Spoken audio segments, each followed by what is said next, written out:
My name is Stephan Vavrik. I'm working in the Ministry of Foreign Affairs, the Austrian Ministry of Foreign Affairs, and responsible for multilateral cultural policy. The question is it obsolete or not? Or there's always this theory of several identities. As a person, you can be European, Austrian, and even regional. You can be, say, oh, I'm Viennese, I'm Vienna. And so you have three identities. I think also in the cultural work, you can do all at the same time. You can say sometimes it makes sense to present Austria. Let's say we have a priority 1 year, and like one example I can say is present famous Austrian women of the last 150 years worldwide. At the same time, why are we present in Ukraine? It's a support for the civil society there. So besides showing our own past, we want to help the Ukrainian civil society. And in this field, it makes sense to work for EUNIC and with EUNIC rather than just in the bilateral level, where we're too small. So there are arguments to say, even in the past, I think we did it, and in the future, we still will have both. I don't think we'll give up the nation branding, but we'll have a balance between EU projects and bilateral projects.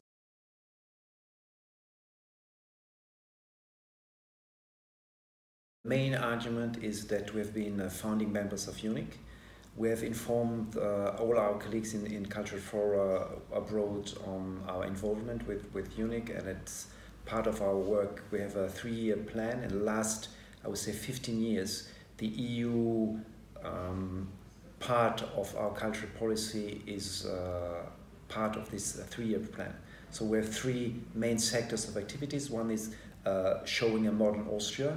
The second one is the European dimension of cultural policy, and the third one is dialogue of intercultural dialogue and dialogue of religions.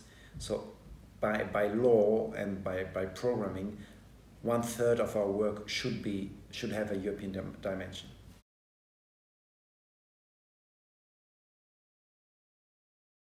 We as a small country have, I would say, for operation we have 5 to 6 million euros, and if we look at the latest projects from the EU side that they are spending on development cooperation or on neighboring policy, if we take just Ukraine and Tunisia, the difference is that one EU project only in Tunisia is more than our annual budget for the whole world. So I tell my colleagues that the normal budget for bilateral projects, let's say Tunisia, would be around 12,000 to 15,000 euro per year, and the EU budget is 1 million euro per year in Tunisia. So they have the choice either to concentrate on very small projects with their own budget, the classical budget, or try to get involved in the bigger EU project where you have a lot of more money.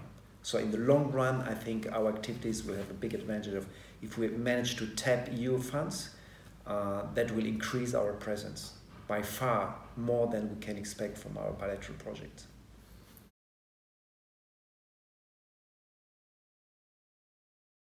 I would say maybe it's historical. It's very personal. I'm half French, half Austrian, and my father was, after the war, he was supported with a grant from the US just after the war to go to a school in the US. He's a diplomat, so I lived all around the world and Europe, and so I'm quite multicultural from the orientation and very much oriented towards Europe.